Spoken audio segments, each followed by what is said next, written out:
Unfortunate news from Paraguay. Immigration is becoming tougher. We'll be discussing this with Matt, who has been helping people immigrate and invest in Paraguay for quite a few years. Matt, how are you? I'm very good, thank you. Yeah, indeed, it's becoming more and more difficult, as you said. Paraguay is sending a clear message. The residency is still possible, of course, but they are showing that they want to bring more investors. They want to bring people that actually declare taxes in the country. And they don't want people who just have the papers but don't bring anything to the country. You can still do the free residency. Effectively, you just kind of rock up as a Westerner in Paraguay. You get an agent to help you with the paperwork, and you come back a few times, and then you get permanent residency, after which you just need to show it once every 3 years to keep it active.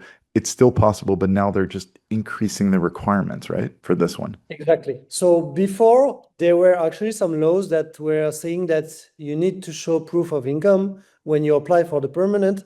But in the reality, it was never asked. Now they are actually put this law into action. So they would ask you to present some income from the country.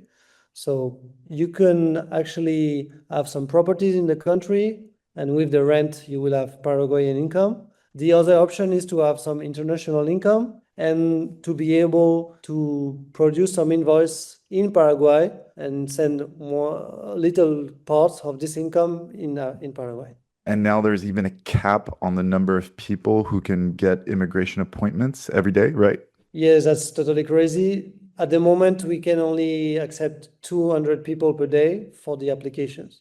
Look, immigration to Paraguay is booming. There is conflict and uncertainty and rising taxes all over the world. And there are just a lot of Europeans and North Americans that move to Paraguay or that make Paraguay their plan B. And most importantly, many more Argentinians and Brazilians that move to Paraguay. So just like a lot of people from the West who get residency in Paraguay because they don't agree with their own country's immigration policies that are too liberal.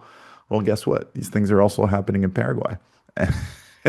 Surprise, surprise. And people are saying, wait, who are all these people getting residency here? They just come like once or twice, they get PR. They're not really bringing that much to the country.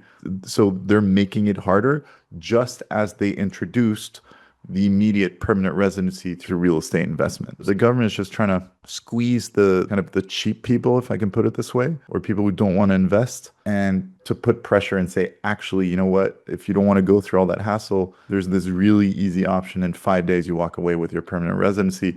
Just invest $200,000 in real estate. Like, Matt, it's what, every 6 months there are news from Paraguay immigration? Yeah, honestly, it's been changing quite a lot recently, and we think it will continue in this direction. But as you said, for me, it's not even bad news because they are just a little bit more picky about the people coming in. But if you're interested in coming to Paraguay, it's still a great country. There are still really good opportunities when it comes to investment. And it's actually easier for someone putting money in the country to get the residency. So that's pretty good. Yeah, so 200,000 in real estate gets you permanent residency and your underage children. But if you have a spouse, they also need to put 200,000 on their end. It's a little odd, but you can actually only start by investing 60,000 in real estate. Can you elaborate on this option? Yeah, so basically the minimum you need to enter is like 30% of the total amount. You can buy off-plan property, for example, so you don't have to put all the money at once. You just put 30% up front, and then you can pay the rest about 24 months. So that's actually quite interesting to protect your capital. Okay, so 60,000 down and then 2 years to pay the balance. Look, there's also a film investment option. We've been helping some of our clients with this one. It's only $40,000. You invest in a Paraguayan film. Also, 5 days, you get permanent residency immediately. It's the Ministry of Audiovisual and Culture got an exemption for this. So are we saying that it's a great investment?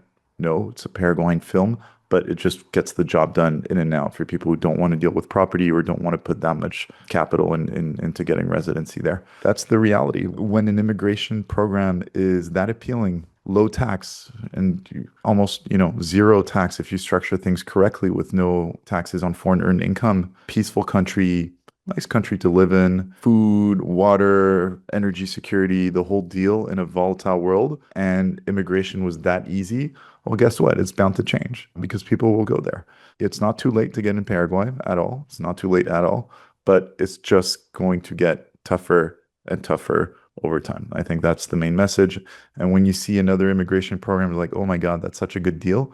Guess what? You're not the only one thinking about it. Whilst you're thinking about it, other people are acting on it. And as other people are acting on it, the local population is saying, wait, who are all these people? And then politicians, as a response, are going to make it tougher. So, if there's an immigration program you like and you can afford, just do it, push back a vacation or two, and just focus on getting that plan B. That's the main message. And the reality is, when you look at the real estate market in Paraguay, they're building quite a lot, and they will continue to build with, the way the government is trying to push FDI. But you're getting a lot of real estate for your money. For $200,000, you can probably get 3 one-bedroom apartments with rooftop swimming pool and all that. I remember, Matt, last time we were chatting, one of your clients even bought 4 studios. So it's like, okay, you $200K, you get 4 studios, you can put them on Airbnb or just rent them out long term. It's not like it's dead money. This money is working for you. What's also interesting is that the real estate market, as you said, there is a lot of opportunities. It's building a lot, but the buildings are not empty. Of course, tourism is still pretty low for Paraguay. We have to be honest about that. It's still growing, but there are a lot of people coming to make business in Paraguay, especially Argentinian, Brazilian, and also Europeans. There is a lot of demand for short term. There are a lot of Brazilian companies with branches in Asuncion. So some executives, they have to be there once a week, once a month, and there is a constant demand for accommodation. We have a real estate company. We can totally help you finding the right project for your investment. We are dedicated for investors specifically, so we can show you the return, all the numbers when it comes to investing in Paraguay. Thank you, Matt. Your team helped me get permanent residency in Paraguay.